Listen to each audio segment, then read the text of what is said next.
Hello दोस्तों, Ranu tutorial में आप सबका बहुत बहुत स्वागत है। आज हम देखेंगे कटोरी ब्लाउज की डायरेक्ट कपड़े पर कटिंग। साथ ही इस ब्लाउज में मैंने डीप नेक बनाया है, तो डीप नेक बनाते समय आपको किन चीज़ों का ध्यान रखना चाहिए और जब आप कटोरी ब्लाउज की कटिंग करते हैं तो किस तरह से कटोरी का परफेक्ट नाप निकालते हैं, कितना हम कटोरी काटते समय बढ़ाते हैं। मैंने पूरा स्टेप बाय स्टेप एकदम आसान तरीके से आप लोगों को बताने की कोशिश की है। तो चलिए किस तरह से डायरेक्ट कपड़े पर हम कटोरी ब्लाउज की कटिंग करते हैं वो देख लेते हैं। तो यहाँ पर देखिए ये ब्लाउज का पीस है और जो नॉर्मली जो ब्लाउज का पीस आता है ना, ये वही वाला है। हम इसे बिना अस्तर का बनाएंगे। तो कपड़े को देखिए हम डबल फोल्ड करके बिछा लिए हैं। अब लंबाई का निशान लगाएंगे। तो मैं इसकी लंबाई 12.5 इंच पर बना रही हूँ, तो 1 इंच मैंने प्लस करके 13.5 इंच पर लंबाई का निशान लगा दिया है। तो जितनी भी आपको ब्लाउज की लंबाई बनानी होती है ना, उसमें 1 इंच प्लस करना होता है।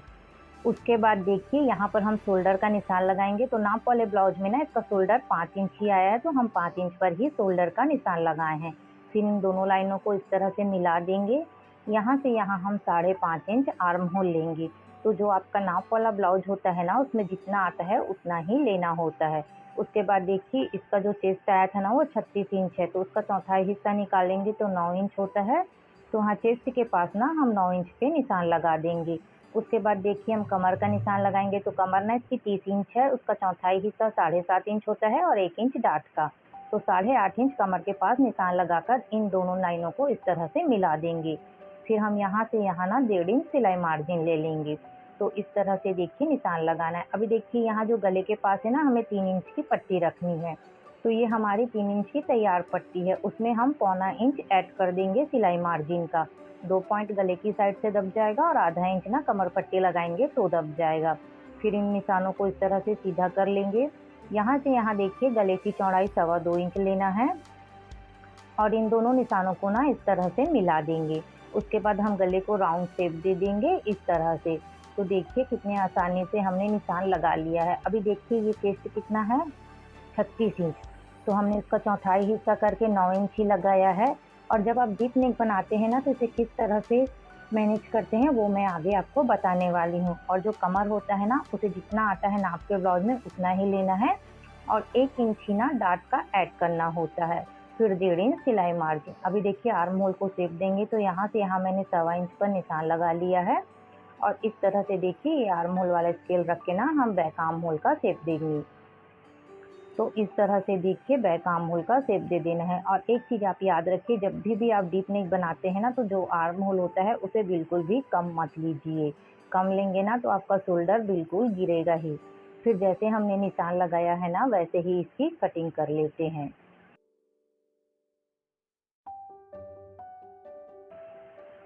तो देखिए ये हमारा बैक है और अभी मैं बताती हूँ इसमें आपको जब डीप नेक बनाते हैं तो क्या चेंजेस करने पड़ते हैं। तो सबसे पहले तो हम गले को कट कर लेंगे।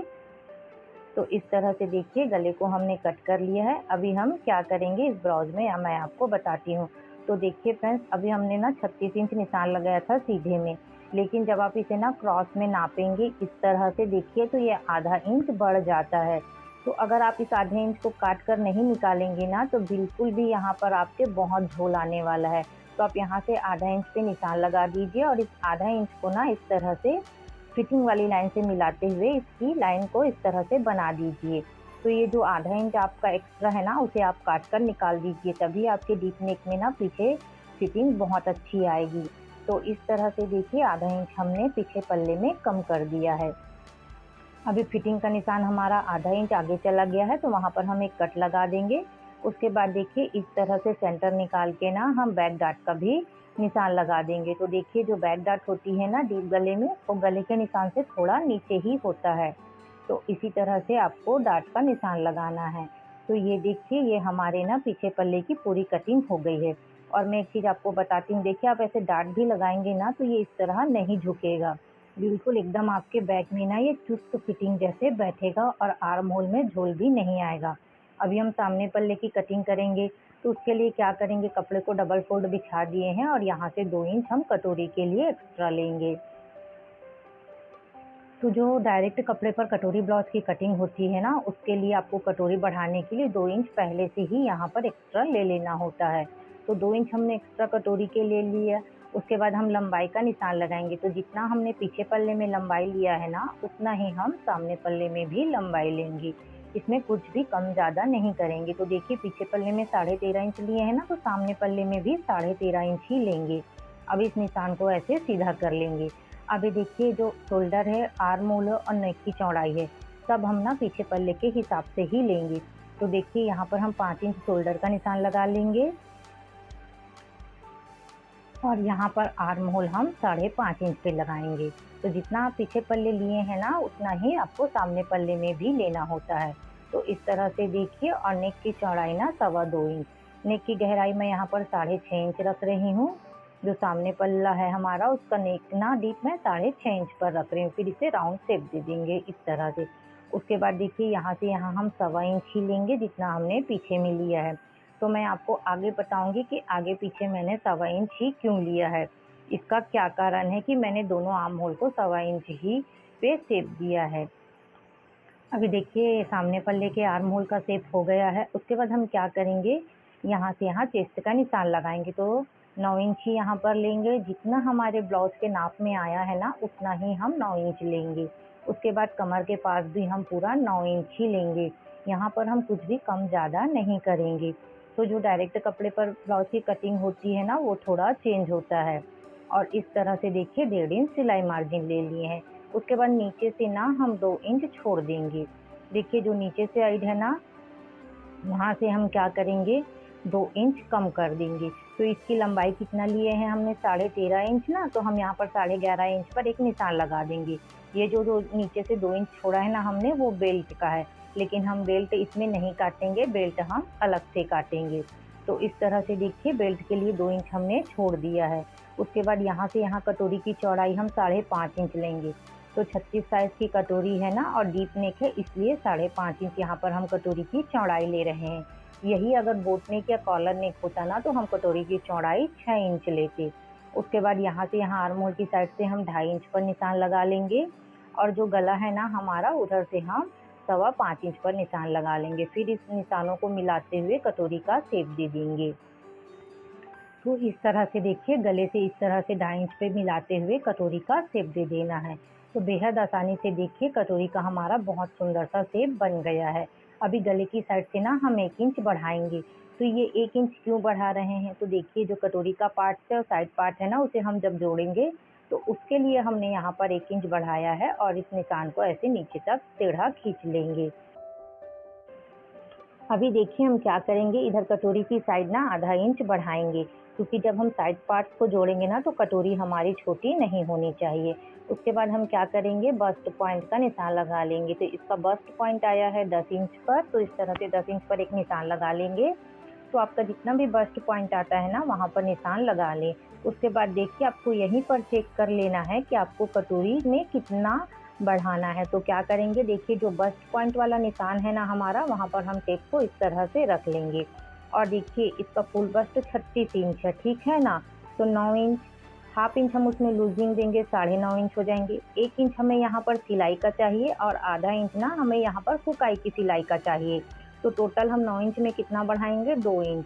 तो ये कितना हो जाएगा, 11 इंच। फिर यहाँ से यहाँ आप पूरा चेक कर लीजिए कि आपको 11 इंच में कितना कम पड़ रहा है। उतना ही आपको कटोरी बढ़ाना होता है, बिल्कुल भी ज़्यादा नहीं बढ़ाना होता है। तो देखिए इसका पूरा परफेक्ट आया है 11 इंच, तो हम यहाँ पर कुछ भी नहीं बढ़ाते। अगर आप इस तरह से डायरेक्ट कपड़े पर कटिंग नहीं करते हैं ना, तो इस मेथड से काटिए कटोरी ब्लाउज, आपका बिल्कुल परफेक्ट बनेगा। उसके बाद देखिए इस तरह से कटोरी का सेंटर निकाल लेंगे, और यहाँ से यहाँ ना हम 3 इंच पर एक निशान लगा देंगे। फिर इस निशान को ना इस तरह से मिला देंगे। देखिए ये हुकाई की साइड से इस तरह से इसे राउंड शेप दे देंगे, और इस तरह से इसे राउंड शेप दे देंगे। तो बेहद आसान तरीका है इस तरह से कटोरी ब्लाउज कटिंग करने का। अभी देखिए ये कटोरी हमारी परफेक्ट है, और जो हमारा साइड का पार्ट है ना, वो भी हमारा परफेक्ट है। हमें सिर्फ इसमें बेल्ट की अलग से कटिंग करनी है।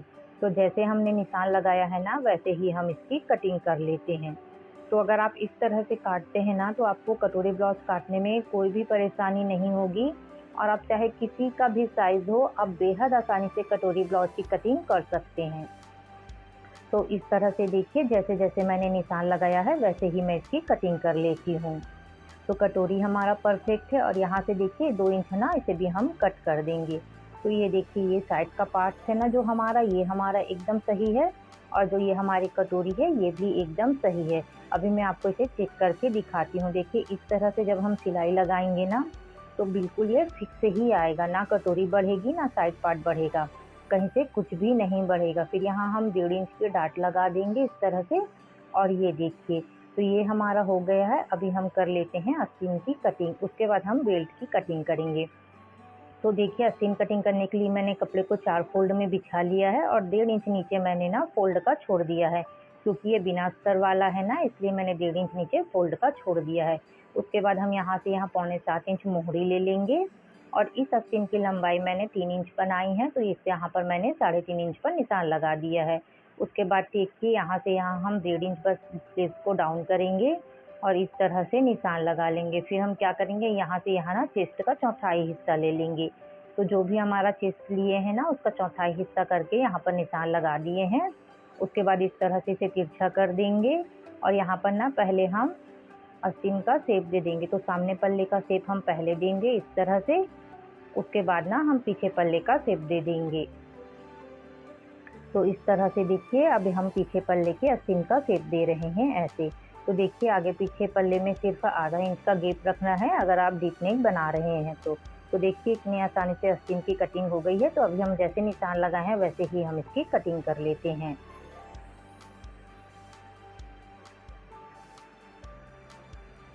तो देखिए ये हमारे आस्तीन की भी कटिंग हो गई है। यहाँ नीचे से हम एक्स्ट्रा कपड़े को काट कर निकाल देते हैं और देखिए अगर ये अस्तर वाला होता ना तो हम सिर्फ इसमें आधा इंच बढ़ाते।